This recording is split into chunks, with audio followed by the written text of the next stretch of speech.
मैं ना जा रही हूँ ये घर छोड़ के। तुम ही संभालो अपने बूढ़े बाप को। मैं उनका बोझ अपने सर पे नहीं ले सकती हूँ। अरे पूनम, लेकिन तुम बहुत ज्यादा रिएक्ट कर रही हो, इतनी बात नहीं है। क्या मैं ज्यादा रिएक्ट कर रही हूँ? वाह, हर दूसरे दिन कभी तुम्हारी मम्मी, कभी तुम्हारी बहन, कभी तुम्हारी जीजा, कभी उनके बच्चे सब यहाँ पे आ जाते हैं और मैं पूरा दिन उनकी सेवा में लगी रहती हूँ। तुम्हें तो कोई फर्क ही नहीं पड़ता है ना। अरे पूनम, हम दोनों तो इस घर में अकेले रहते हैं। अगर पापा आके साथ में रह जाएंगे तो 2 रोटियां बना दोगी तो उसमें कौन सी बड़ी बात हो जाएगी? बात बहुत बड़ी होती है। मुझे पूरा टाइम किचन में खड़े होना पड़ता है, सबको रोटियां बना बना के खिलानी होती है, बर्तन धोने होते हैं, सब मेरे ऊपर बोझ बढ़ता है। तुम्हें तो कोई फर्क नहीं पड़ता। तुम तो चले जाते हो ऑफिस मुंह उठा के, रात को आते हो। तुम्हें तो कुछ पता ही नहीं ना पूरा दिन क्या चलता रहता है घर में। तुम्हारे घर वालों में से ना कोई भी एक बर्तन इधर से उठा के उधर नहीं रखता। मैं क्यों सेवा करूं? उनकी नौकरानी हूं क्या मैं यहाँ पे? अरे पर मेरी बात तो सुनो। अरे तुम लेकिन कहाँ जा रही हो? अरे पापा ही तो आ रहे हैं, तुम बहुत ज्यादा रिएक्ट कर रही हो। पूनम, मेरी बात तो सुनो। तुम ना अपने बाप के साथ ही रह लो इस घर में। मैं जा रही हूँ और जिस दिन अपने बाप को यहाँ से बाहर निकाल दोगे ना, उस दिन मुझे ले आना। अरे पर मेरी बात तो सुनो। अरे अरे मेरी बात तो सुनो। कहाँ जाओगी तुम? पूनम, इतनी बड़ी बात नहीं है। अरे रुको।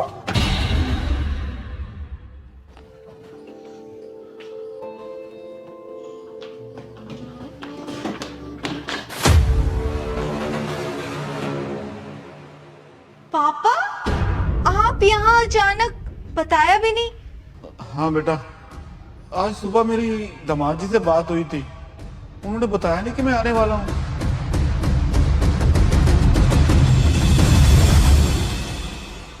अरे पूनम, वो मैं तुम्हें बताना भूल गया। पापा का कॉल आया था, वो आज आने वाले हैं। अब से वो हमारे साथ ही रहेंगे, तो तुम ऊपर वाला कमरा साफ करवा देना, ठीक है? क्या बोला तुमने? पापा का फोन था, वो आ रहे और हमेशा के लिए हमारे साथ रहेंगे? तुम्हारे घर वालों का दिमाग है या नहीं? धर्मशाला है क्या ये? हर दूसरे दिन कोई ना कोई मुंह उठा के आ जाता है। अरे पर इतना गंदा रिएक्ट क्यों कर रही हो? अरे क्या हुआ? अच्छा, तो वो आपकी बात कर रहे थे? हाँ बेटा, आज सुबह तुम्हारे भाई और भाभी ने मुझे घर से निकाल दिया। क्या? और जिस दिन अपने बाप को यहाँ से बाहर निकाल दोगे ना, उस दिन मुझे ले आना। तुम्हारी भाभी कहती है कि मैं उन पर बोझ हूँ, वो मेरा कोई काम नहीं कर सकते। इसलिए सुबह उन्होंने मुझे धक्के दे के घर से निकाल दिया। मैं तो बेटा आज सुबह वृद्धाश्रम जाने लगा था। तो भला हो मेरे दामाद जी का कि उनका फोन आ गया और मैंने उनसे बात की तो वो कहते नहीं पापा, आप किसी वृद्धाश्रम नहीं जाओगे, ये घर भी तो आपका है। मैंने उनको लाख समझाया कि बाप बेटी के घर अच्छा नहीं लगता, तो वो कहने लगे नहीं पिताजी, मैं भी तो आपके बेटे जैसा हूँ, इसलिए मुझे मजबूरन यहाँ पे आना पड़ा। पापा, आपने बिल्कुल सही किया जो आप यहाँ आ गए। नमस्ते पापा। आप आ गए? आने में कोई तकलीफ तो नहीं हुई ना आपको? नहीं बेटा नहीं, तकलीफ कैसी, आपने टिकट तो करवा दी थी ना। ठीक पापा। बेटा, मैं तो खुद को नसीब वाला समझता हूँ जो मुझे जतिन जैसा दामाद मिला। तू भी नसीब वाली है जो तुझे जतिन जैसा हमसफर मिला। अब तू अपने भाई को देख ले, तेरे भाई और भाभी ने मुझे घर से निकाल ही दिया ना।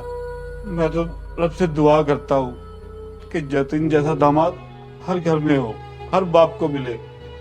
पर बेटा एक बात बता, मेरे यहाँ रहने से तुझे तो कोई तकलीफ नहीं ना? मैं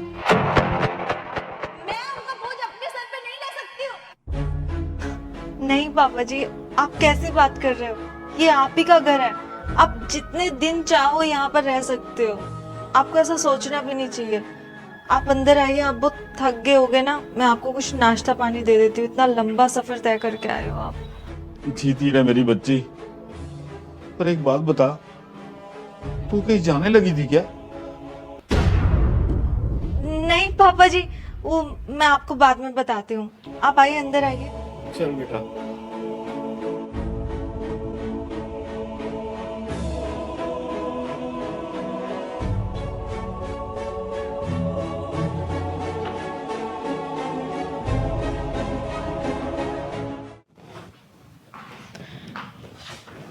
सो गए पापा। I am really sorry Jatin. मैं कितनी गलत थी। तुम हमारे घर पे मेरे पापा को लेकर आ रहे थे और मुझे लगा कि तुम्हारे पापा आ रहे हैं, तो मैंने तुम्हें कितना बुरा भला सुनाया, कितना गलत बोला मैंने। और एक तरफ तुम हो, तुमने कभी मेरे पेरेंट्स और अपने पेरेंट्स में फर्क नहीं समझा। तुमने मेरे पेरेंट्स को भी अपने पेरेंट्स जैसे ही समझा है हमेशा। मेरा भाई मेरे पापा को वृद्धाश्रम भेज रहा था और तुम उन्हें यहाँ ले आए। और एक तरफ मैं हूँ। I am really sorry. मुझे समझ आ गया। मैं आगे से कभी तुम्हारे पेरेंट्स और मेरे पेरेंट्स में फर्क नहीं करूँगी, प्रॉमिस। मुझे इस बात की खुशी है कि तुम्हें एटलीस्ट एहसास तो हुआ। तुम्हें पता है, ये सिर्फ तुम्हारी नहीं बल्कि इस देश की हर बहू की यही सोच है कि वो उसके नहीं बल्कि उसके पति के माँ बाप हैं। और अगर ये सोच खत्म होगी ना तो कोई भी घर टूटेगा नहीं।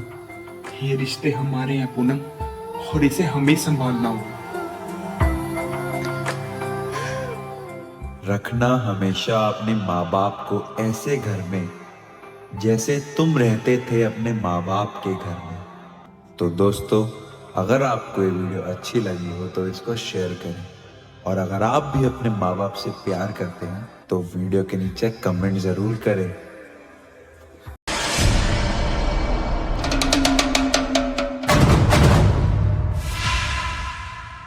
अरे आप आज फिर से पीकर आ गए। क्यों? तेरे बाप के पैसों की पीता हूँ क्या मैं? और तू इतना सज सवर के किसके पास जा रही है? किसको मिलने जा रही है तू? मैं तो बस यूं ही आपके लिए तैयार। मेरे लिए सजी थी?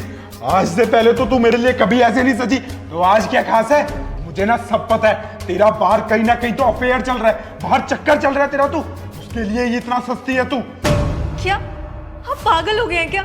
शराब के नशे में कुछ भी अनाप शनाप बोले जा रहे हैं। ए, चुप कर तू। तुझे ना सब पता है, तेरा बाहर कहीं ना कहीं तो चक्कर चल रहा है। तुझे शर्म नहीं आती? तेरे साथ शादी करके मेरी पूरी जिंदगी बर्बाद हो गई। जिंदगी बर्बाद हमारी शादी ने नहीं, आपकी शराब ने कर रखी है।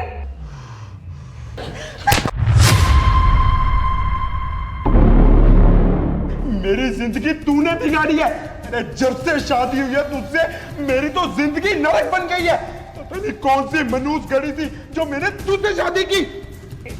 मैं समझ सकती हूँ, जब से आपको बिजनेस में लॉस हुआ है आप मेंटली डिस्टर्ब हो चुके हैं, पर आप बिना बात का गुस्सा मेरे ऊपर क्यों उतारते हो? मैंने क्या बिगाड़ा है आपका? तूने क्या बिगाड़ा है मेरा? अरे मेरी पूरी जिंदगी बिगाड़ती है और पूछ रही है कि क्या बिगाड़ा है?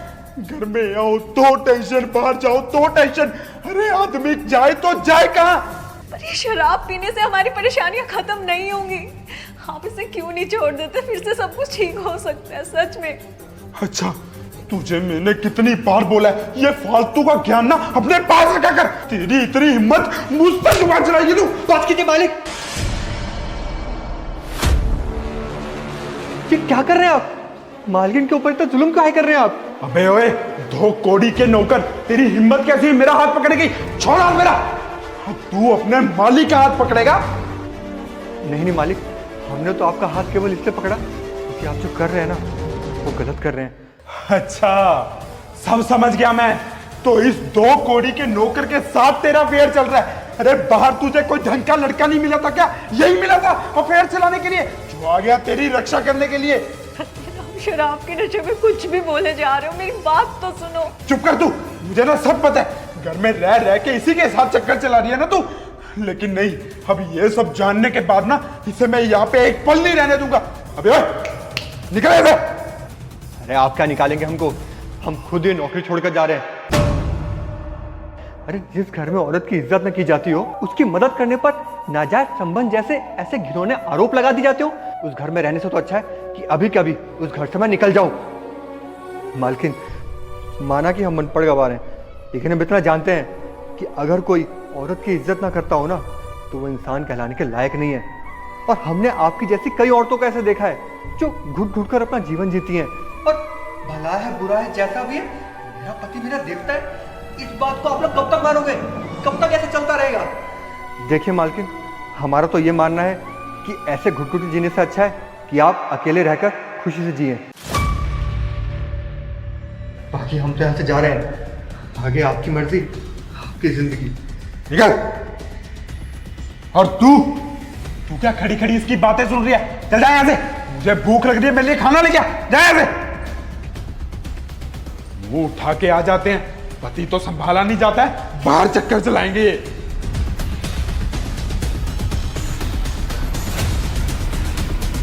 क्या बोले जा रहे थे तुम? रामू के साथ मेरा चक्कर चल रहा है? हाँ बताओ, पी के आओगे अब ये शराब? बताओ। अरे अरे मार क्यों रही है? अरे अरे नहीं चल रहा तेरा चक्कर, अरे नहीं मारूंगा, अरे मार क्यों रही है?